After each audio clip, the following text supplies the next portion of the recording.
Bismillahirrahmanirrahim. Assalamualaikum warahmatullahi wabarakatuh. Waalaikumsalam Perkenalkan, saya Feda Rizky Anugrah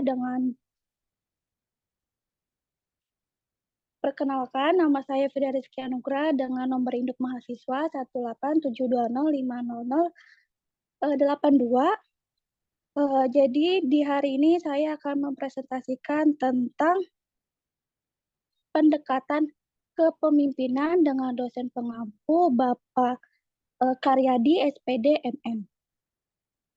Selanjutnya, secara umum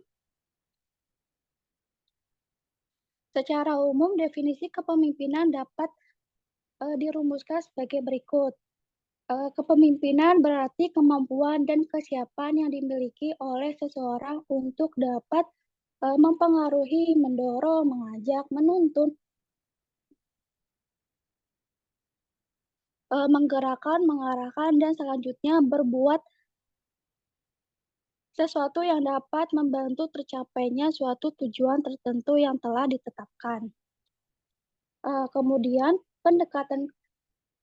pendekatan kepemimpinan itu terbagi menjadi 4. Yang pertama, pendekatan sifat. Yang kedua, pendekatan perilaku. Yang ketiga, pendekatan kontingen. Dan yang keempat, pendekatan terpadu. Yang pertama, pendekatan sifat.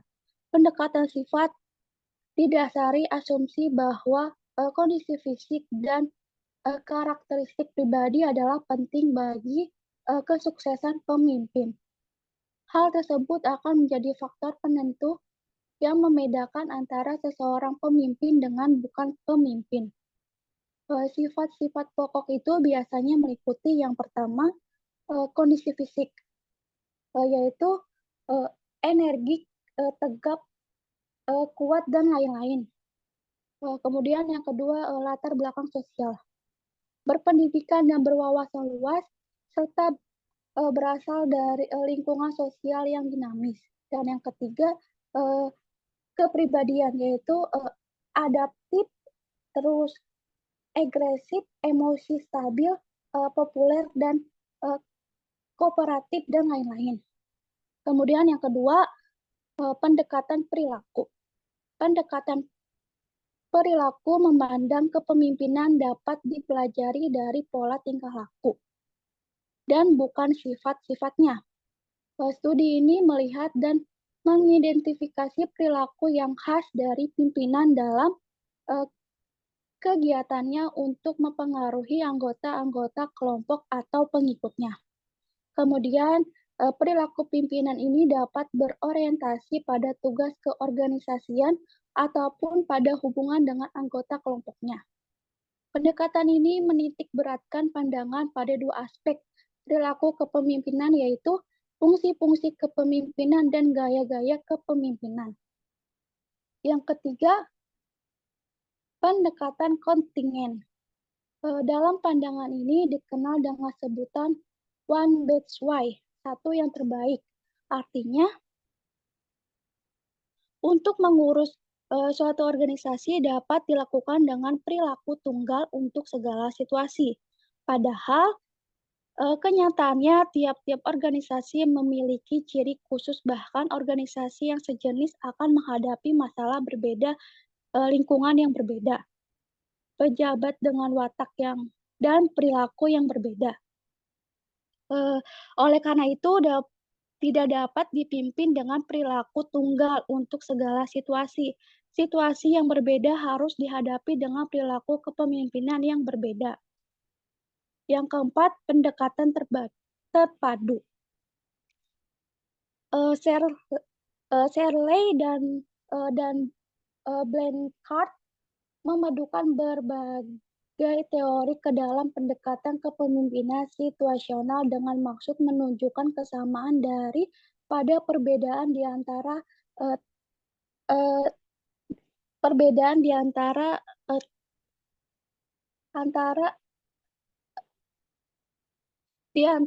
tersebut,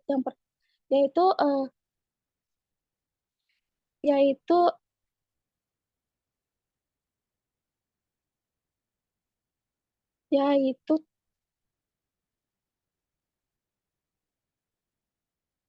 Yang pertama, perpaduan antara motivasi jenjang kebutuhan tingkat kematangan bawahan dengan pendekatan kepemimpinan situasional. Yang kedua, perpaduan motivasi dua faktor, tingkat kematangan bawahan dengan pendekatan situasional. Yang ketiga, perpaduan antara empat sistem manajemen, tingkat kematangan bawahan dengan pendekatan situasional. Yang keempat, perpaduan antara X dan Y, tingkat kematangan bawahan dengan kematangan situasional. Dan yang kelima, perpaduan antara pola perilaku A dan B, tingkat kematangan bawahan dengan pendekatan kepemimpinan situasional. Sekian presentasi dari saya. Jika ada pertanyaan dan tambahan,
Wir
Fir,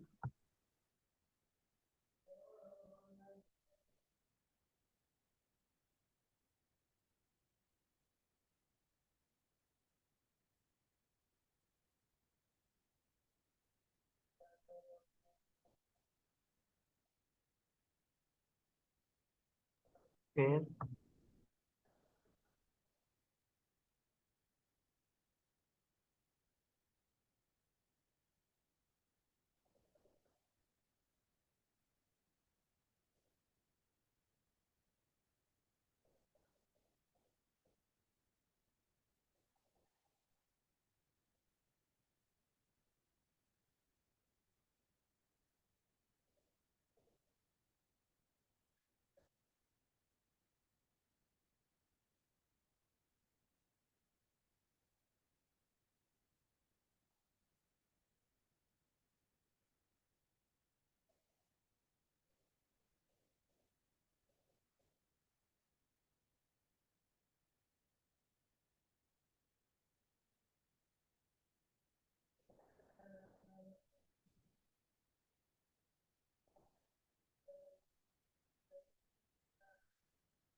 Halo, Teh. halo. Ya, Fir, lu kemana? Itu, Bu. Iya, ada suaranya. Iya, iya, kenapa?